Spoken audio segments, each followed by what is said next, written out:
That's one of the first things they kind of teach you as a new fundraiser is always be prepared with the ask. Oh my If they open the door, you have to be ready to walk through it. And it's hard because sometimes you think, oh, but we're just there to like get to know each other. Right. We're not at the ask yet.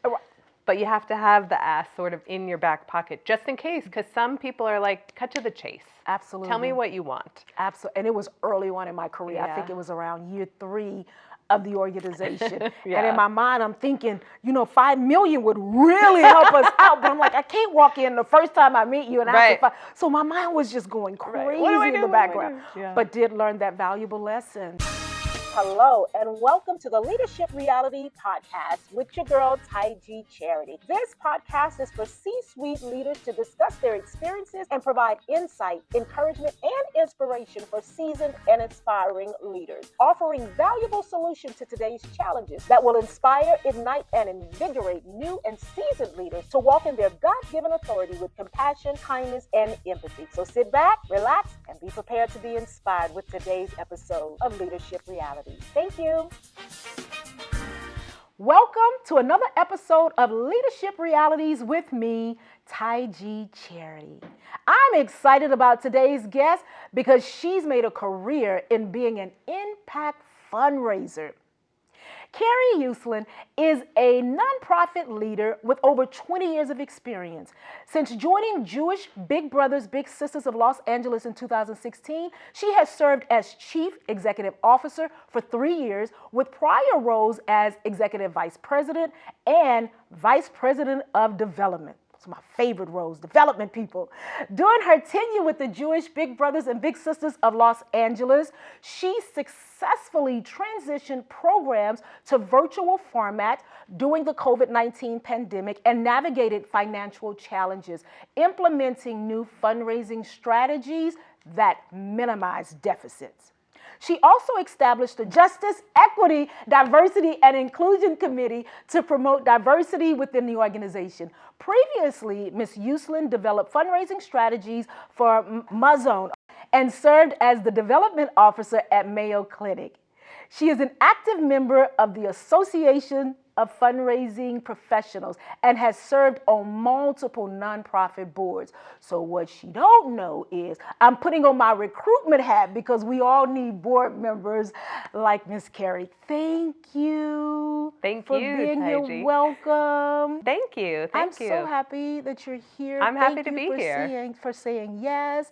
And we want to hear about this whole career that you've made out of just being an impact leader, because as a CEO, you could have been working anywhere. You could have been working for a for-profit business, but here you are in the nonprofit lane, which is not easy. That comes with a different set of challenges, right? It's true. So talk to me about how you got started. When did you first realize that I'm a leader and I got this? Yeah, I think, it was pretty early on, but, something I sort of fell into, right? It wasn't something where I was a kid and thought like, I'm going to be a CEO one day. Right. But I was often the person who kind of took the lead in group projects or became the leader of an organization and just always had kind of that drive to get things done, help people be the best that they could be. And when I was looking for a career post-college, I just sort of happened into nonprofit leadership. I was deciding between going to grad school or working, and I had a temporary job as an office assistant, answering phones, filing, things like that. And while I was there, they had some transition and needed someone to step into the management role and said, hey, Cari, you're doing a good job. Do you want to just be our interim while we look for someone? I was like, okay, sure. And that was basically that first step into the leadership chair, and I never really looked back. I gained skills, learned more, and kind of grew from there. Didn't end up going to grad school, but, found a career in nonprofit management and fundraising, and I just love it. Wow. Yeah. Anytime somebody say they love fundraising, I'm just like, oh, my hats off to you, because that is probably one of the most difficult parts of my job as a leader of a nonprofit. But so what did you major in undergrad? Yeah, I was a history major, figured I'd go to law school, something like that. And I'm really glad I didn't take that path, even though, I could have. And I think for me, what I love about nonprofit leadership and fundraising is that I wake up every day to create a better life for children in Los Angeles. Yes. So it's not about me, it's about the kids that our organization serves and the changes we want to make for the future generation. That's pretty powerful. That very powerful. That is the why. Exactly. And when you understand the why, yeah, you have clarity and vision and purpose and the things that you need to be intentional and strategic about fulfilling the mission. Absolutely. And, that's why it makes it easier to ask folks for money and for support. I'm not asking for me, I'm asking for the kids. I'm still trying to make that correlation. I'm still, you know what, I guess because, and I want you to tell me about the mission of the Jewish Big Brother, Big Sisters program, but I think for me, the challenge is, as a founder of a nonprofit, I understand why I'm asking and what it's for, but somehow it still feels like personal rejection when I get that no. So I'm like, it doesn't feel like, it's not, you're not just rejecting the youth, but you're also rejecting me. So I've had to kind of really separate and make that mind shift that, Taiji, this is not personal. Yeah. Right? For whatever that no is, or for whatever that not right now is, it ain't personal. Yeah. And even if it is, it's okay. Right. And that part's always hard, right? Yes. I don't think there's anyone who likes hearing no. We all want the yes. We want the success and the celebration of that. I always think about, when that happens, the no, especially when I thought it was going to be a yes, and you get the no. I remind myself that donors give for their reasons, not mine. Oh, I like that. And that's kind of a helpful grounding for me is it's not about me, it's about them and whatever they're passionate about, whatever's going on in their world right now, their reason for saying yes or no is theirs, not mine. That's good. And then I can sort of move on to the next ask. I like that. I'm going to have to write that one down and put it on my wall. When I get that no, they have their reasons. And their reasons are not my reasons, so it's okay. Right. Wow. Tell us about the mission of the Jewish Big Boys and Big Girls program. Yeah, so Jewish Big Brothers, Big Sisters has actually been around for over 100 years, 109 years now. Wow. So pretty impactful organization here in Los Angeles. And our primary mission is providing mentorship to youth in the community who need the support of a big brother or a big sister. So sometimes that can be they're in a single parent household. Sometimes it could be an immigrant family where the parents are still adjusting to the culture here and it could be helpful for the kids. Other times it's kids being raised by grandparents. A lot of situations where a child just needs kind of an extra caring adult in their life that can help open their eyes to other possibilities and other pathways. And so our mentors, our bigs, show up for these kids twice a month. They're called bigs, and the kids are called littles. And so they get matched in a mentoring relationship for a minimum of a year, and they go on 2 outings a month for a year. Many of our relationships last well beyond a year. Our average is around 3.5 to 4 years. Oh, that's great. Some last a lifetime, some last just a couple of years, but each relationship is really powerful. And for me, hearing the stories from both the bigs and the littles about how that relationship changed their life, changed their outlook on their future, that's what makes it so powerful. It's such a beautiful thing to help children just have a step up in life, a step up in the world. Absolutely. And I think we all benefit from that, right? Yes. That somebody had to extend a helping hand along the way on our life's journey. Right? Whether we gave them the title of mentor, the title of big brother, big sister, we fixated on something or someone to kind of help us navigate through life. I think all of us who've reached some level of success in life can look back and say there was a teacher, a coach, a friend, someone who mentored us at various steps along the way. Absolutely. And that mentorship is so powerful and really meaningful. Absolutely. Yeah. So how big is your team and what's your volunteer pool like? I can only imagine you guys have hundreds of volunteers. We do. So we actually, our team is about 30 staff. We have 30 Okay. full-time staff. And then our volunteers, well, we have about 200 active mentors, but we have additional volunteers from board members, committee members, folks who show up at events and other things. And we also, in addition to our mentoring program, own and operate a camp out in Glendale. So we run an Really? overnight camp. Oh, Yeah, wow. it's pretty cool. It's called Camp Bob Waldorf. Okay. And we primarily bring low-income children and families to come to our camp for an overnight camp experience at a really minimized cost or sometimes for free. And that program's really transformational too. Wow. Yeah. I can only imagine. So yeah, so we serve about 1,200 youth each year Wow. through our camp and mentoring programs. That's amazing. Yeah. That's amazing. So as the CEO, how do you manage a team of 30 plus people? What is that like for you on a day-to-day basis? Yeah, well, some days it's easier than others. I live for the easy days, let me just tell you.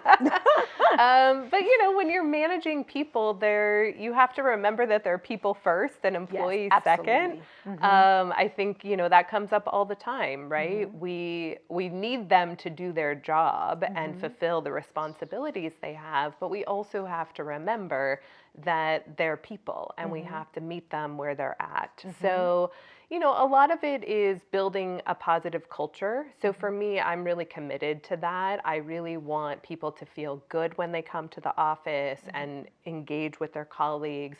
If there's conflict, I want to address it and resolve it so we can all move forward and do the important positive work that we're doing. So that's really a focus for me. And I also try to really just show up as my authentic self, to be honest when I'm having a bad day or I'm not at my best. I think it opens the door for other people to be able to say, you know what, I'm not feeling it today. Yes. Because when they see you as the CEO, say, I am not at my best. Yes. And I think that willingness to say that. Yesterday, I told a colleague, I made a mistake last week. I shut down your idea and then I reflected on it, and I want to come back to what I've reflected on and how I want to shift what I said last week. Yeah. Being willing to admit, like, I sat with that for a little bit and my initial reaction wasn't the right one. Let's revisit that. Being very transparent. Yeah. In how we communicate and how we respond. Absolutely. Right. We started implementing what's called community check-ins, which we got from Sheffalo Consulting, a friend of mine who is just amazing on just teaching trauma-informed training to staff and various, individual on a personal level as well as collectively as a staff. And there are community check-ins that we use, the emotion wheel, to just identify how everyone is feeling. And we do it once a week. Everyone is feeling without an explanation. Right. So if you're feeling, sad, it doesn't require you to go into it. At least the team around you knows exactly where you are in that space. And oftentimes, I think being able to communicate that verbally, it also causes a shift that you don't feel as sad anymore, because guess what? I got it out. Yeah. No, that's great. I said it. I don't feel so sad. I feel, I feel okay. It may not be the best, but I still feel better. Yeah. Right? Absolutely. So, but in growing your team, how do you make some of the hard decisions when you find, well, maybe this team member is not the right fit for the organization? How do you, and even recruiting, how do you identify, is that your role as the CEO, or do you have people working under you that, that's sort of responsible for the hiring and the letting go of team members that may not be a great fit? Yeah, well, I'm always involved in those decisions. So I do have, program managers, a VP of program for our mentoring services, VP of development. So when those individuals run their own program and manage their own staff, but they will keep me informed. So if they're struggling with an employee who maybe isn't performing to the level we need, we'll talk about strategies of how do we help them improve, how do we give them the support they need to be successful. I think that's really important as a leader to me, that we've done everything we can to help someone be successful and tried to identify whether or not this is an us problem, like we didn't provide enough training, we're giving you too much too quickly or something like that, or whether it's just not the right fit. And sometimes that happens, right? Someone's here, they're not here for the right reasons, or the skill set where they excel is not where we've placed them. And we do sometimes have to part ways. And so I'm not always in those conversations, but I always know they're happening, unless it's a member of my direct reporting team. Right under the executive team. Exactly. Exactly. So, but you know, leading up to anything like that, one of the things that I really focus on is feedback. I think we often think of feedback as telling people the things we don't want them to do anymore, or how we want them to do things differently, you know, the negative sort of side of feedback. Don't do this, do that instead. Right. And really, I try to remind myself to focus on positive feedback and, wow, I'm so glad you did that. That really makes a difference in our atmosphere. Or, wow, I noticed you got that report done a day before I needed it. Thanks so much for taking time to focus on that. Those little feedback loops, people work harder. They do better because they feel appreciated.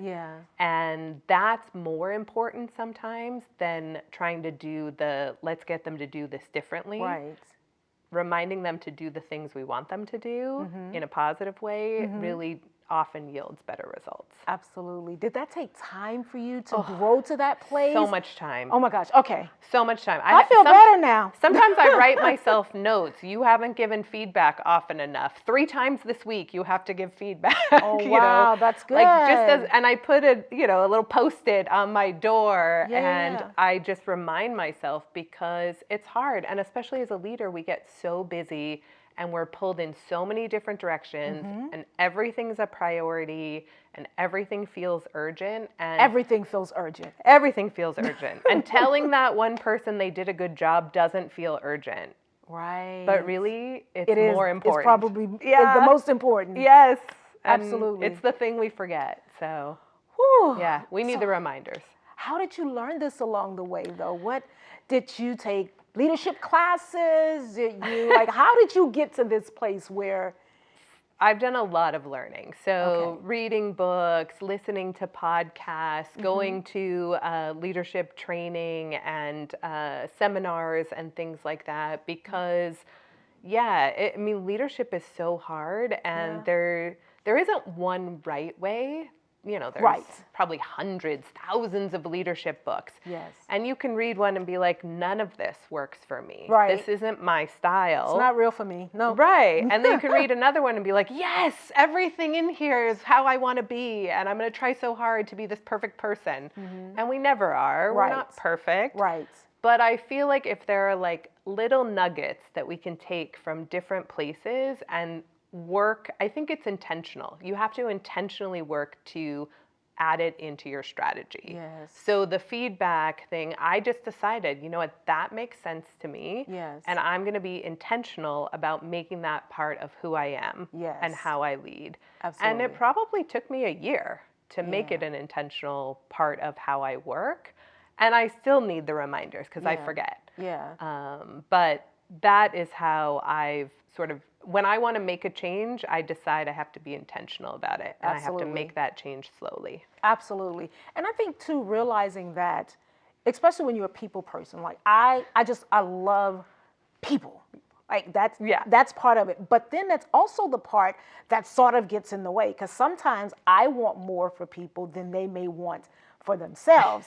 And I'm like, but you can't enforce what you might see this person thriving in and wanting to, invest, and they're not ready for it yet. Yeah. Right? Yeah, absolutely. And then you have to, and then when you're doing that and you're working with young people, you want to model how effective communication works, how working effectively works in front of them, right? So it's always that, for me, that thin line, because we have young people in here all the time. Yeah. And it's like, how do you want to show up for the young people you serve? How do you want them not only to see you, but how do you want them to value who they are and their leadership skills and their quality? And so that's the thing that's always in the back of my mind. And also the love for people, because I love people.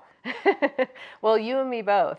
Well, I think in nonprofit, working with young people, you have to, because otherwise you're in the wrong business, right? Yeah. Well, and even in fundraising, to me, that's all about relationships. So you got to like people, because that's who you're building the relationships with. Yeah. And sometimes you have to even build relationships with people maybe you wouldn't choose to like, but you find things to, partner on or grow to care about each other in different ways. Absolutely. Yeah. Let me ask you this. As a fundraiser, people say, I've heard that when you ask for advice, they give you money. When you ask for money, they give you advice. Is that true? From a effective impact fundraiser? Sometimes it is true. I've definitely had that experience. Asked someone for money and then they gave me all the ways that I could do it differently and I'm like, I've been doing this a few times. Right. But thanks for all your information. Right. So, but yes, I have had that experience where when you engage people in the goals and the mission by asking them for their input and their advice, then they're so bought into it, of course they want to support it. Yeah. So I think it's really about creating those connections. It doesn't always have to be advice. Sometimes it can just be taking someone on a tour of the facility and sharing what you do, and then maybe you walk into one space and you say, we're not really sure how we're going to use this space. And we're really thinking about it. And we've got some ideas, but we're always open to more. Yeah. And you just kind of leave it there. And sometimes people come up with their own thoughts and their own way that they can connect you into something new. No, that's good. Yeah. That's good. I always approach it as, how do I enter with a very authentic approach? Because I never like to play, because it feels like mind games when you're doing that, and it feels also very manipulative for me. Like, I'm gonna ask you for advice because I know I need money. I'm like, I've heard it, but I'm like, it doesn't work for me. Right. Like I'm very uncomfortable with it, and you can visibly tell that I'm uncomfortable with it, right? Yes. But I feel when I just go in and like, look, yes, I do. I want to build a relationship with you because I know that your resources could really help us make a significant difference in the lives. But if it takes time for us nurturing this relationship and willing to get to know one another, I can go that path. Like I want to, but I just need to say it first. Like I just have to be completely transparent, because otherwise I'm a nervous, uncomfortable wreck. Right. Well, again, you have to pick the style that works for you. Yes. I know a fundraiser, and this would never have worked for me, but he used to take donors to lunch, and he would sit down before they even ordered anything. By the end of lunch, I'm going to ask you for $25,000, and I just want you to sit with that. We're going to talk before we get there, but, I like him. And I was like, wow, I don't think I could do that. I couldn't either, but I like it. Yeah. So, being authentic and, honest from the outset of this is why we're here. Yes. And then let's build the relationship that gets us to that goal. I like that. For some people that works. I'll never forget one time we had a meeting with the president of CBS Radford, Mr. Clausen. Love him. We were meeting with CBS Radford. That's what they were called at the time before they were purchased from another studio. Yeah. And we were there to talk about, of course, the Kids in the Spotlight program and all the things we need and how we could partner with them on lighting and grip and things like that. I wasn't expecting the president to be there. I showed up to meet with the vice president and the VP that ran Entertainment Tonight, Mr. Dan Henry, love him, and Brian, who's now the managing director over there. And so they all come in the room, and then comes Mr. Clausen. I was like, president? Mentally, I wasn't prepared for the president. And so he asked the question, so what is it that you want? And I felt like I froze in the moment. And it was my board president, both of us, we were there, and we were like, anything? Can we just ask for anything? Because I've asked for these things before from other people, and I got the door closed. So how do I approach this? Do I come in easy with the soft ask of what we came for, which was just lighting and equipment? But since you're here, we could use a check. also. Yeah. So it was a learning experience for me, and we still have a great relationship with with the studio. But it was one of my first, very uncomfortable moments in the space where they just came right out. What do you want? Yeah. What do you want? I know. That's one of the first things they kind of teach you as a new fundraiser is always be prepared with the ask. Oh my If they open the door, you have to be ready to walk through it. And it's hard because sometimes you think, oh, but we're just there to like get to know each other. Right, We're 'cause not at the that's- ask yet. But you have to have the ask sort of in your back pocket just in case, because some people are like, cut to the chase. Absolutely. Tell me what you want. Absolutely. And it was early on in my career. I think Yeah. it was around year 3 of the organization. Yeah. And in my mind, I'm thinking, $5 million would really help us out. But I'm like, I can't walk in the first time I meet you and ask Right. so my mind was just going crazy What do I in do? the What do I background. do? Yeah. But did learn that valuable lesson. Yeah. To always have the ask in your pocket Yep. before you meet with anyone. Even if it doesn't get to making the ask, at least you are prepared. Right. Hear that nugget. Always have your ask in your pocket. Absolutely. Wow. Yeah. Do you follow any leadership trends? I do. I mean, I'm a big follower of Brene Brown, Oh. so love her. Zing. Yes. Oh my God, I just got the goosebumps just saying her name, but yes. Yeah, so I think I try to be the, leader that Brene would want me to be. I refer back to Dare to Lead and all of the lessons I've learned there. I follow Simon Sinek as well. Okay, I not like familiar with I him. like some of his nuggets. Okay. He talks a lot about how we treat people and how we show up for the people that work for us is what makes the difference.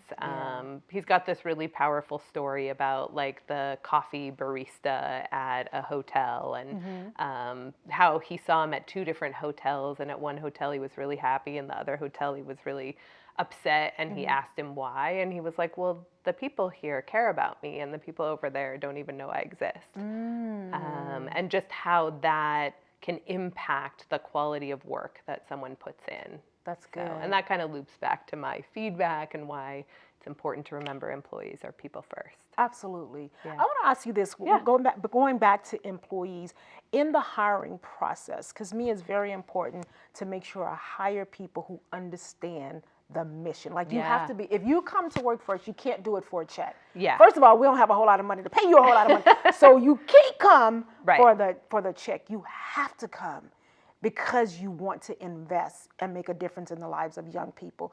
Do you incorporate that in your hiring practices? Because some people just get a job because they need a job. Yeah. No, I mean, one of our first questions and last questions in every interview is, why here? Why do you want to work here? What good. about the mission resonates with you? And honestly, that's one of the most important answers in the interview. Because it tells me those things. Like, well, first, did they read about who we are? Right. Do they know who we are and who we serve and what we're doing, or are they just here for the job? And what about what we do and who we serve resonates for them? Because there has to be sort of a connection. Because if there isn't that connection, then the passion to the mission isn't there. It isn't there. Yeah. So, I mean, that is really key for me. And then at the end of the interview, we usually will ask again, why are you the best candidate to work here? That's good. And I'm looking more for here. Why here? Yes. Not, why would you be good at HR anywhere? Or why would you be good at, camp programs anywhere? Why this camp? Why this organization? That's really good. Yeah. I love that. Yeah. Okay, 2 more questions. 'Cause Yeah. You're telling me I have to close. You know what? We could talk all day. It's always hard when I'm having so much fun and they like, you got 5 minutes. So anyway, 2 questions. Yeah. How would your team describe you as a leader? That's my first question. And then the second question would be, what additional information would you like to share with anyone who's aspiring to be a CEO of a for-profit or a nonprofit organization? Like what nuggets, because you've already given a lot, but what parting nuggets would you like to share with people who are on their journey of just being a leader, specifically a CEO or CEO in the C-suite? Yeah. Well, I would hope that my team would describe me as someone who's passionately committed to the mission of the organization. that I'm also really committed to excellence, but also willing to support everyone's pathway to excellence. You know, I'm not afraid to get in the trenches with my team and help work through difficult situations. And then I think that I'm caring and authentic. So I think that's really a part of who I am. That's good. Yeah. I love that. Yeah. I love it. So many moments I wanted to pick up my cup and sip, but I'm like, this is so good. So good.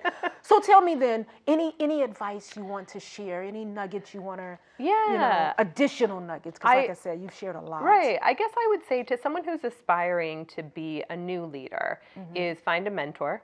Number one, I would say find a mentor. Okay. And because leadership, it's true when they say it's lonely at the top.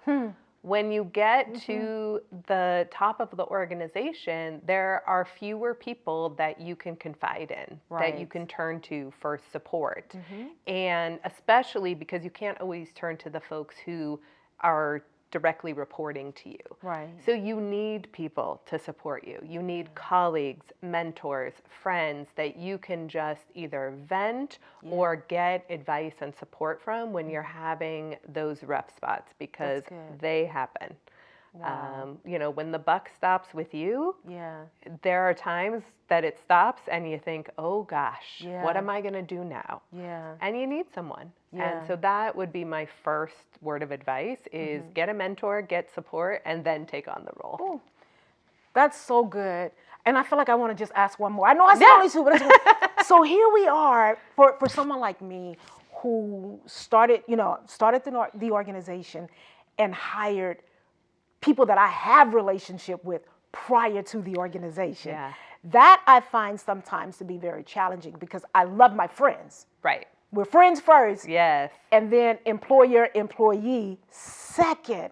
So I don't know if you've ever experienced that. Have you ever experienced where you've had a strong relationship with the people? And I think at least 30, maybe 40% of my team, we had a relationship prior to us starting this. And now, navigating in these two different lanes, but holding on to, because I love my friends. Yeah. No, I guess I haven't really had that experience. I mean, I've developed friendships at work and I have friendly relationships with colleagues, but I haven't started something where I kind of brought in my people. But I can definitely understand how that could be a challenge. Because sometimes that personal professional relationship can be really hard to navigate. Because I want to talk to you as a friend today. I I want to fuss and vent as a friend. But then I got to put back on the employer hat and Anyway, thank you. You're welcome. I felt like I had a therapy session right there for a second. But thank you You're so much, welcome. Cari. This has been amazing. I really appreciate you. We will share more about the Jewish Big Brothers, Big Sisters program for any young people who might be interested absolutely. in joining your program. Can we just get your website and how do we direct young people who might be interested in camp? The website has all the information. You just click and sign up, and we would love to have more youth in our program. So we're always looking to serve more. That's what it's all about, our young people. Well, that's our show for today. Thank you so much again for joining Leadership Realities. I know you heard plenty of things that you could grab on your leadership journey. So remember to tune in again. Remember those 3 magical words: like, share, subscribe. I think those are the 3 magical words. So do that and then tune in next time. Thank you again, Cari, for being a guest. And remember, always stay focused and intentional on your leadership journey. Have a great day. Bye now. All right, ladies and gentlemen, that is our show for today. I hope you were inspired and you gained some valuable nuggets that will help you to become a better leader and to walk in your God-given authority. Bye until next time.